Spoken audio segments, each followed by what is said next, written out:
Well, you're my first guest of the Becoming. So, your story, I feel, needs to be shared, right? And it's honestly a privilege to have you as my first guest, right? What people know about you is it's a barbershop, right? They know you from your 1JZ, your little wee Sora. Yeah. And I've got to see this whole journey arise, right?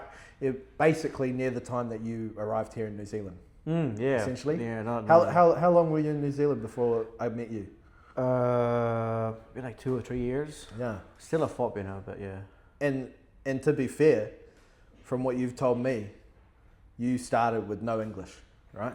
I would say like 3%. Just to be like. That's a pretty accurate number. Yeah, like 3%. Yeah, but I still want to be like, say like I did more than 3%. Like didn't speak anything, but I did speak something. Yeah. So the main intent of this episode, or what we're going to get out of this chat, is to get to know a little bit about you and how you got to where you are today, having this barbershop, getting to 50.8 thousand followers right now on your Instagram. Yep. I was following it since the first 100. So to be fair, that's a pretty crazy thing to see, your mate becoming Insta famous, but it's all good. It's all good. I don't know. I mean, Insta famous it's a bit crazy because like, I don't really see it that way. But yeah, I appreciate it, man. But yeah, to see your growth over the past 8 years now? 7 years? I would say, to be honest, because I know you just before COVID.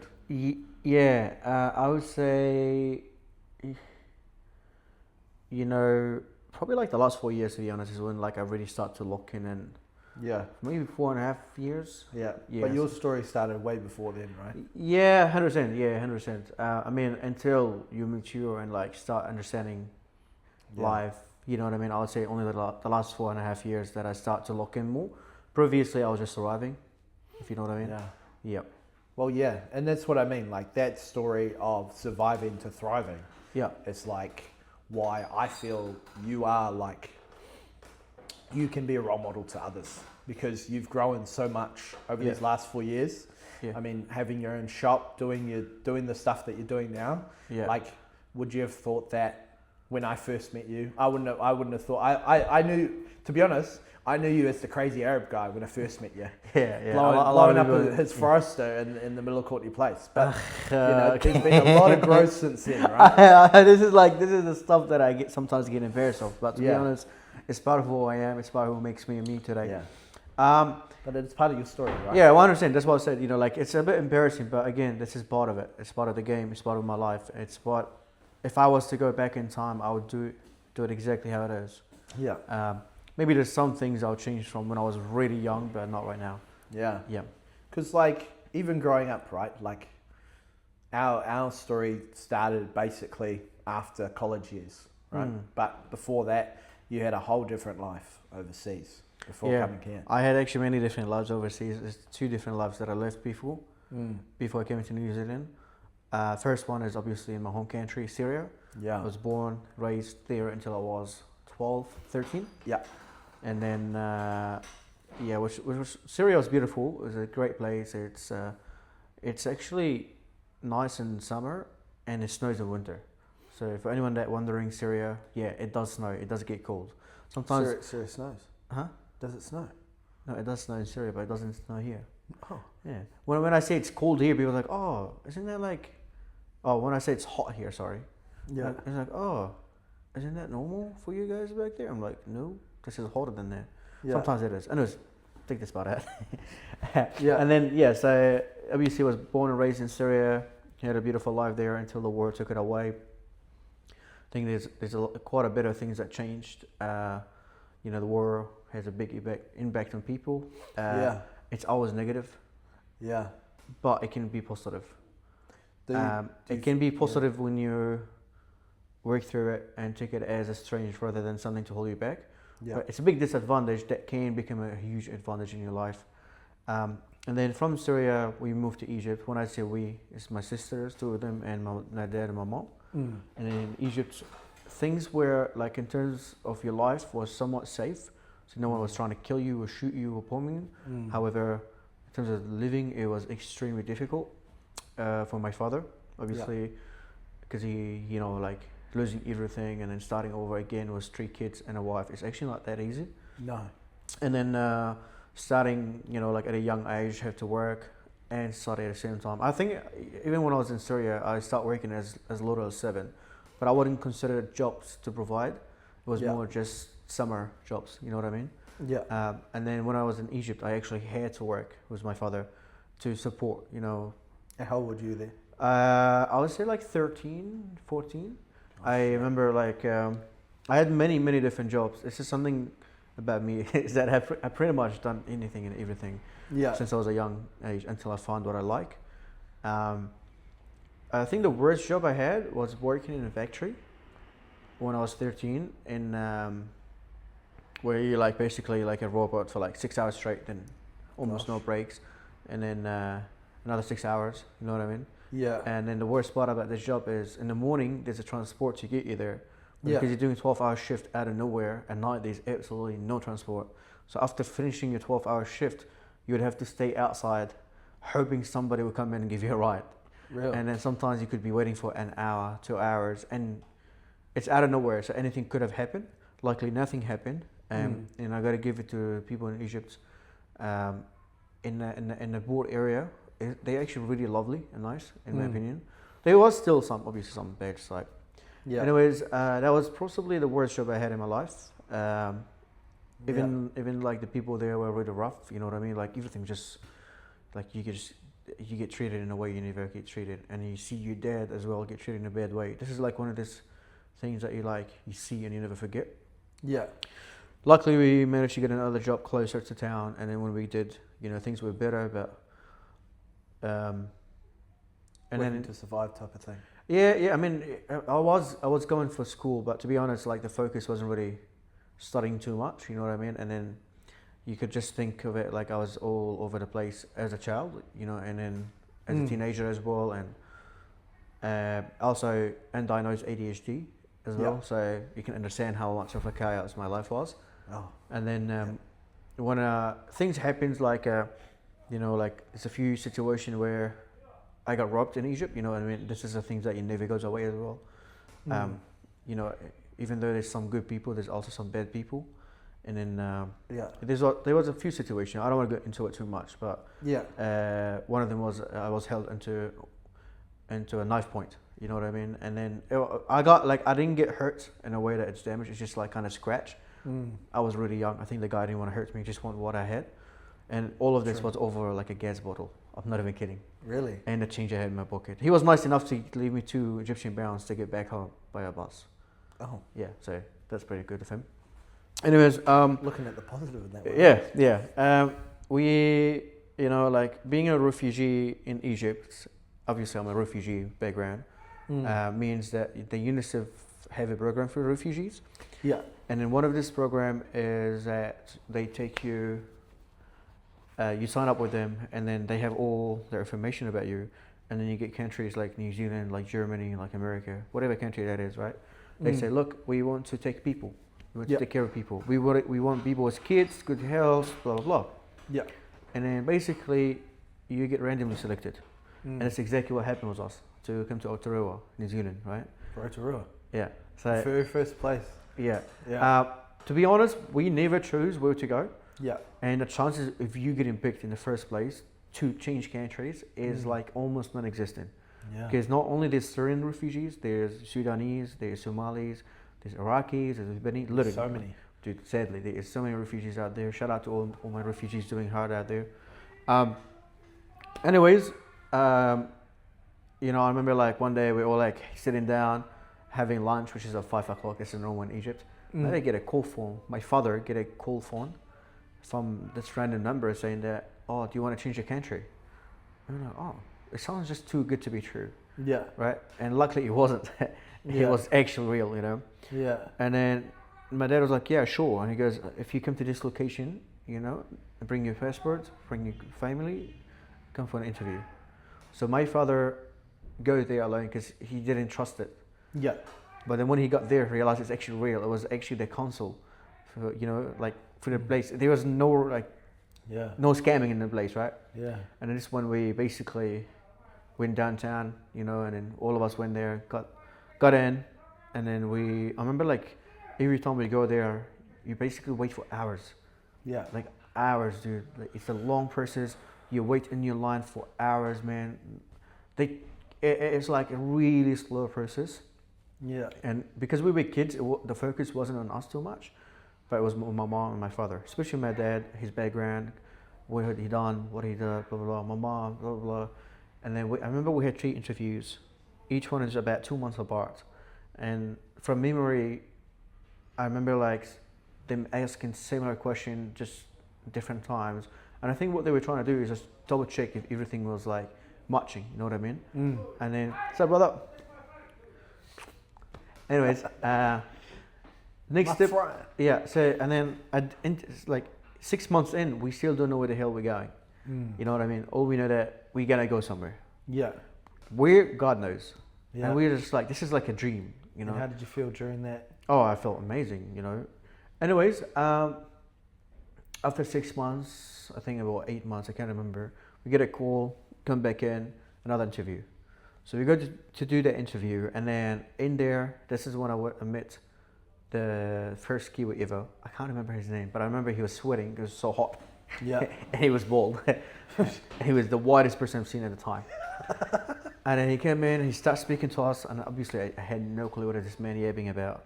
Yeah. All I know is like he was happy, and this is the person translating, blah, blah, blah, and giving us all this paperwork, giving us all this information about New Zealand. And then in my mind, I heard an English name, and I instantly assumed somewhere in Europe. We're like super happy, yeah, we're getting out of here, let's go. So you thought New Zealand was in Europe? Yeah. True. I thought so. True. Anyways, we went home, you know, looked at our phone, where's New Zealand?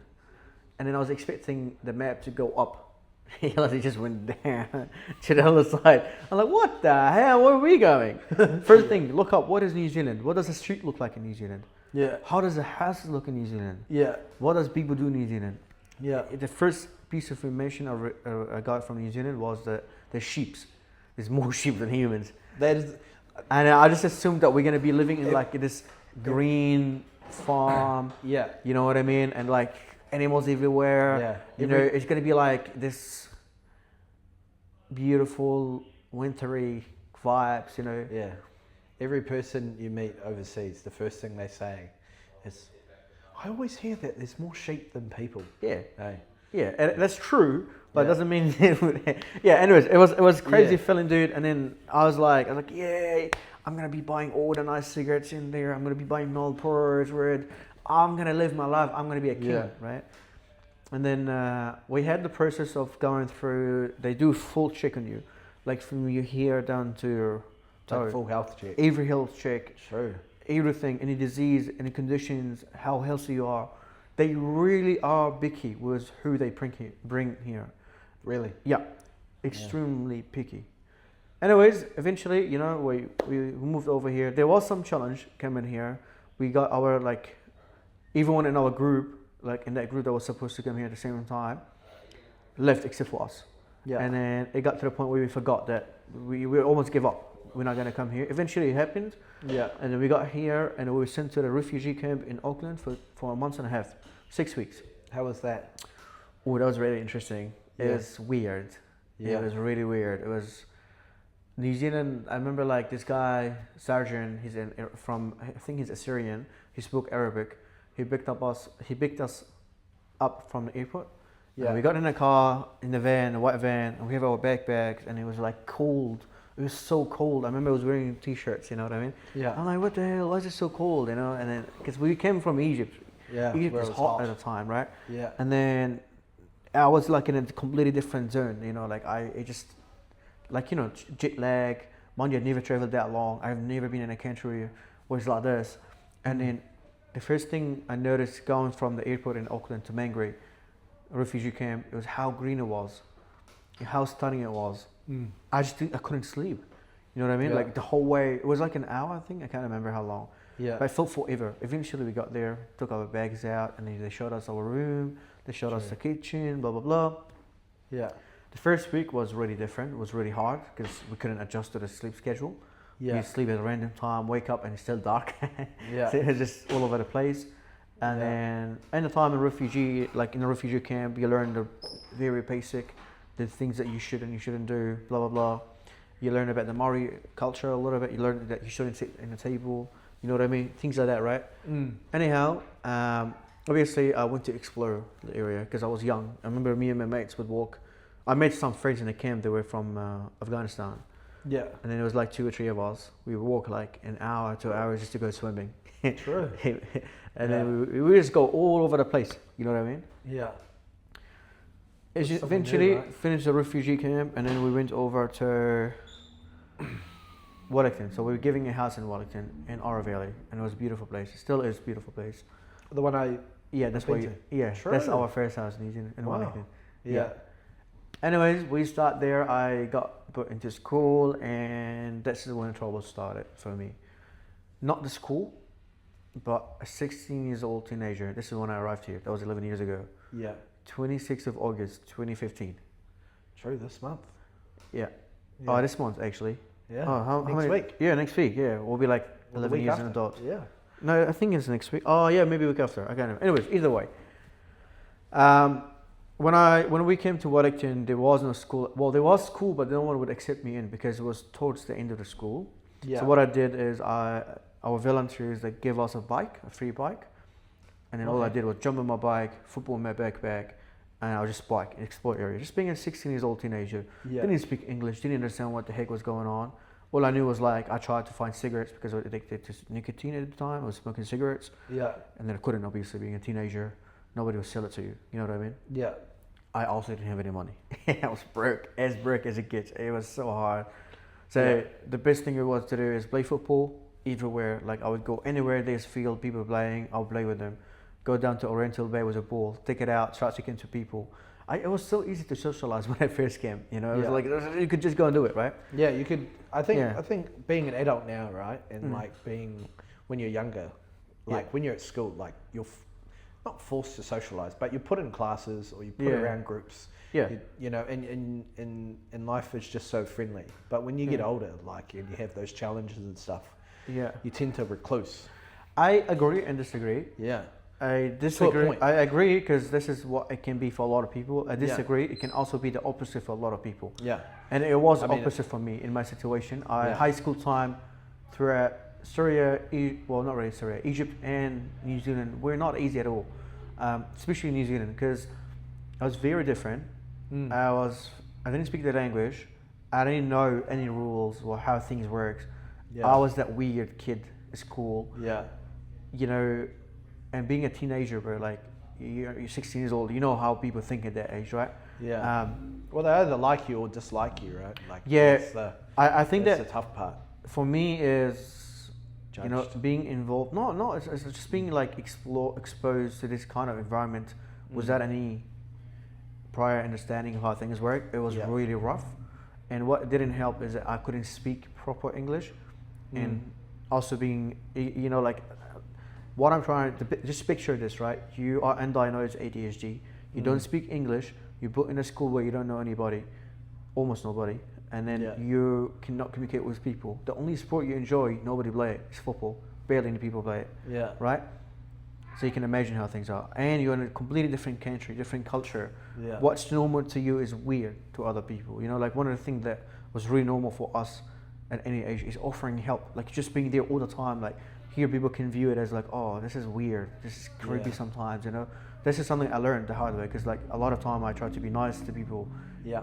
And then they're like, oh, this is way too much. But like in reality, this is what I know, you know what I mean? This is what I know. Obviously, now that I see the full picture, I know the different.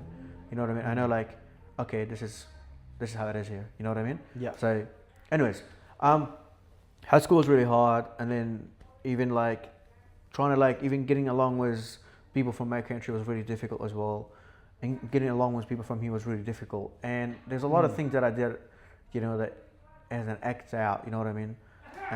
Also, you know, there's heaps of things that go in the background. You know, like.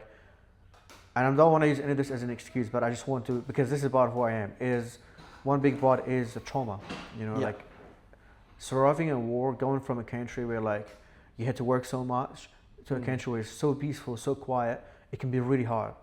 And not knowing anything about the country or the language, it's super hard. I would say like it's extreme level. Pretty much got dropped, in like level 100 right away. You know what I mean? Yeah. But one thing that I Just learned, dumped in the deep end. And yeah. away you Even go. though like I make it sound way worse than it is, but it was for me personally. I mean, at least no one was trying to kill me. No one was trying to like shoot at me. At least I had food. I had a roof over my head. You know what I mean? So the basic were met, but that's where it stopped. And I'm grateful for the basic to be met. A lot of people don't have it. Anyhow, I got enough credit to go to level 2. Get out of here, man. This guy. Anyways, I got enough credit to go to the next point in my life, which is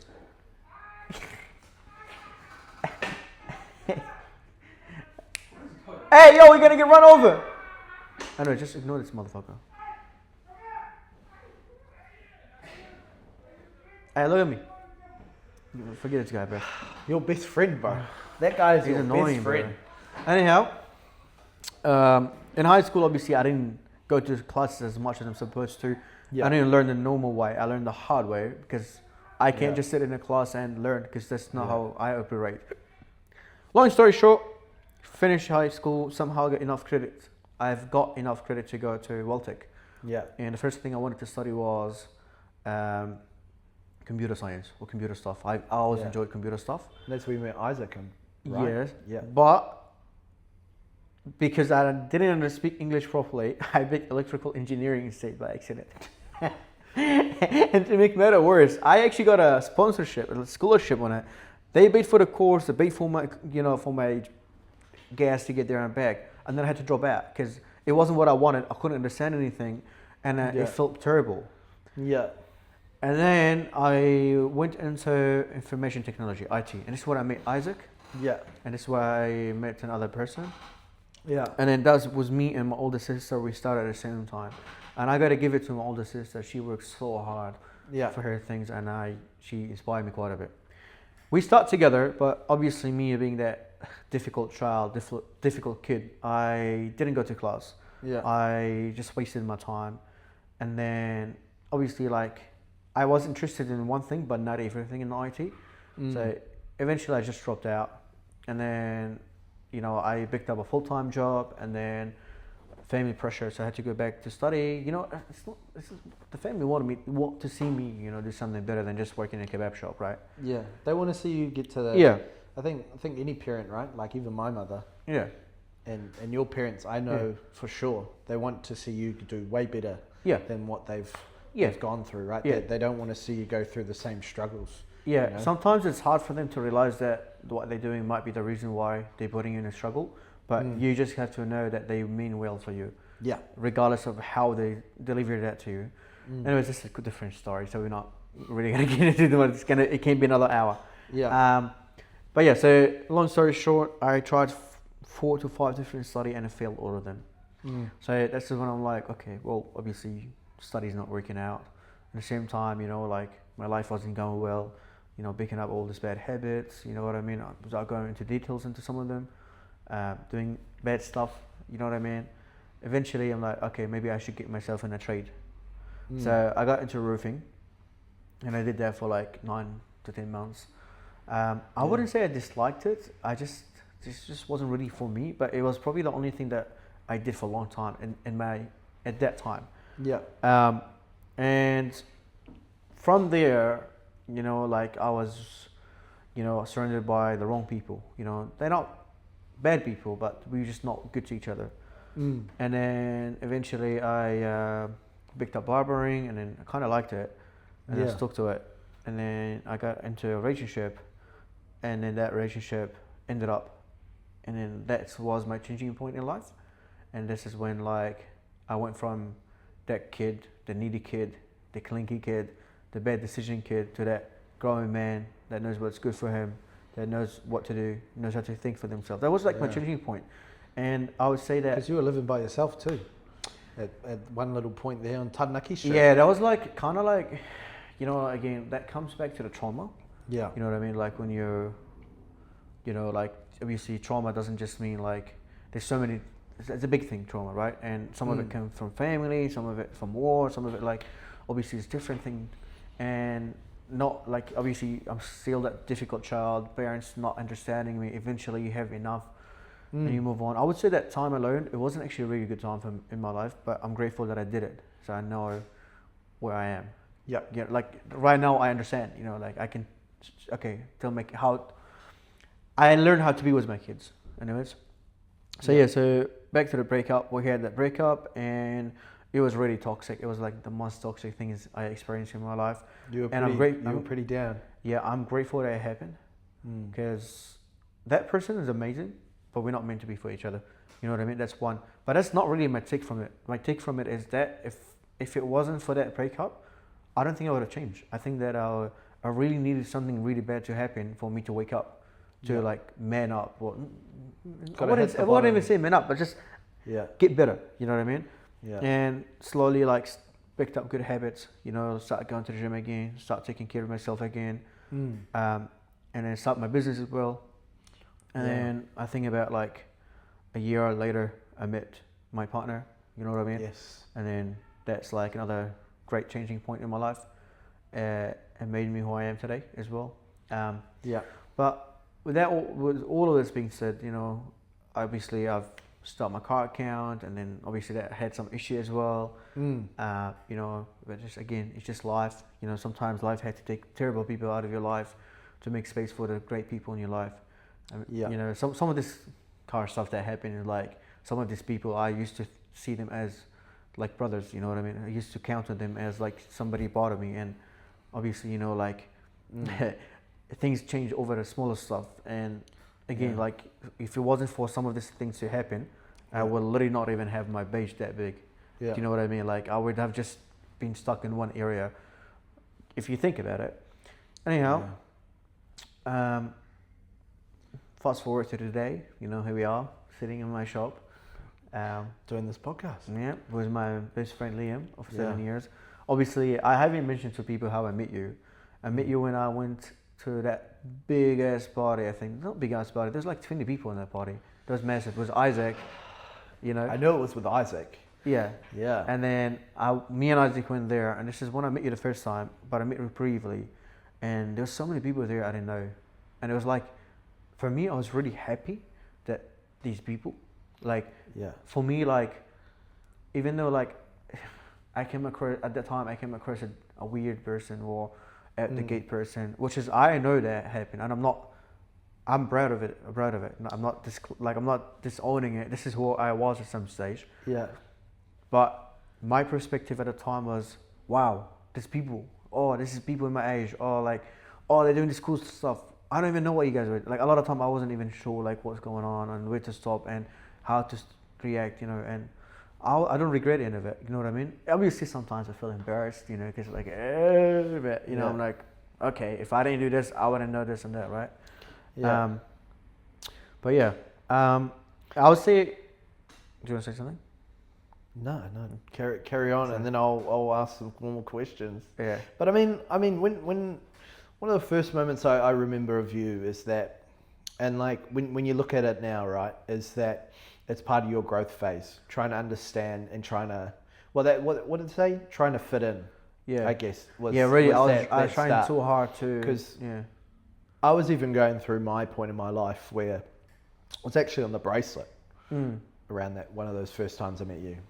And like, I guess, you know, that was one of those down moments of my life that I had to think a lot about what I really stand for as a person, because I hurt a lot of people around that time and that stage of my life. So, you know, when I met you, I could see, you know, a lot of, you know, they could call you the crazy Arab or the weird guy or whatever, but I think anyone that's trying to grow as a person, right? Like, and seeing you now and seeing that advice, you know, like you look after my brother in this chair, you look after my mates, you look after Nick behind the camera there, you know, you look after Ben, you look after Isaac, you look after some of my other mates too, you know, and to see that journey of where even just this little phase of your journey now, you can be looked at as a weirdo, but I see so much courage and so much growth and so much respect from you to where you are now. I appreciate it.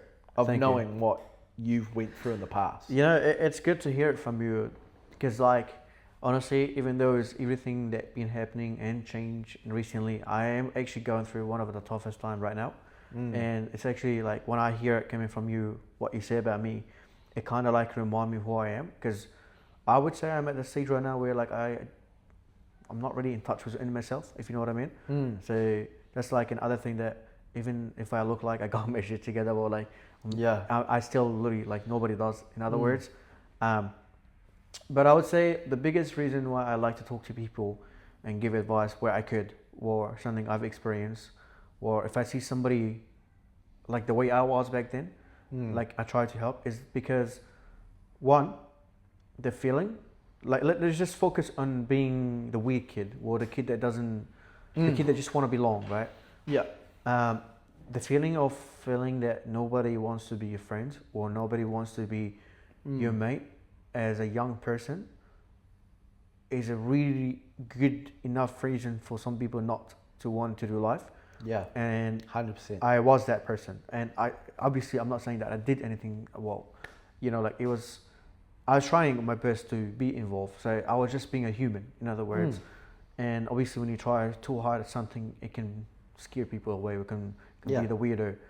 And also there's many different ways of me trying to be a human or being involved with people, was either by giving stuff to people and hope that they can stay be my friends. And I've had people that in my life that where I had to provide something for them to be my friends. And I had times where, you know, like I had to be a certain person to be a friend with people. And again, like that feeling is the most disgusting feeling that a young man can feel, I think, in that regard when it comes to social life. I think that a lot of time I wish that people would just call me or message me just to hang out. You know what I mean? I feel that 100%. Like I used to, like around that time, I you know, those first few years of knowing each other, just, you know, like when I just after school, like my mum kicked me out, and like I was just, you know, I was sober driving for so many people. I would just get phone calls, you know, I'll pay you $50 if you can take us here, and then just not get paid, or you know, like people are just, you know, there are a lot of people that when you're the yes guy, I feel like you were a lot of yeses at some point, right? Like I was a yes guy, and as yes guys, you do feel real empty at the end, because you're trying to give out so much, but then like you and then you just feel real empty because you don't feel anything in return. But as time goes on, you come to realize a lot of people come and go. Well, for me anyway, like a lot of people come and go in your life where you're meant to, you know, learn something from it. I just want to make a quick point here for anyone that going through something like that, or feel that the person that have to say yes to be involved. One tip that I can give you, one advice, is that attention that yes you give to other people, this is you wanting to do to yourself, but you don't see yourself worthy of it. So that's why you do it to other people, thinking that it's going to fulfill you. In reality, you want to refocus that energy towards yourself. So if you, that person that's struggling with it right now and hanging out with those people or being involved with things to do with people, to feel better, I think the right thing for you to do, and this is, I talk to my little self right now, is refocus that energy into you. Say yes to yourself, take care of yourself, love yourself. Because I guarantee you, if you do this, you will automatically attract the right people. Because when you go out there trying to say yes to the wrong people, you're only going to make it worse for yourself. And I speak from experience, and I don't regret going through it, but I don't wish it on anyone, if you know what I mean. No, 100%. But yeah, man, that's pretty much my life. You know what I mean? Welcome to it. And I think that I don't think there's anything I left behind. Obviously, you know, like, you know, I'd say there's a lot of challenges having a business, having to run a social media, but that's just a good challenge. What would you say is like one of your main reasons why you decided to start your own business rather than working for someone else? To be honest, I've never enjoyed working for under people. I'm not the type of worker that you can boss me around without me saying shit back to you. Excuse my language. I've always had problems wherever I work. I can maybe like one place where I don't have any issues. Like I just can't, and I can't let people like, oh, do this without me talking back. I cannot see. Like a lot of time when you're working, you see mistreatment. Like not just in New Zealand, anywhere you go, really, between workers. Like, oh, the boss is letting that person go for 5 minutes, but you're like, why are you doing that? You know, so that's like really caused me a lot of issues. And eventually, I realized that, okay, well, I really got to be my own. I got to own my own. I got to do my own thing. Also, one of the places I was working at, they were making really good money. And I was like, wow, bro, I want that money for me. I want this for me. And then this is when like I start like thinking about having it. Anyways, starting a business is a major step. Don't be scared though. It's probably the best thing you're gonna do. You will go bald. You will lose hair. I am balding too, to be honest. You will have white hair come in when you're not even 30 yet. I'm 27, by the way. You will have a lot of challenges, but the main thing is you're building something for yourself.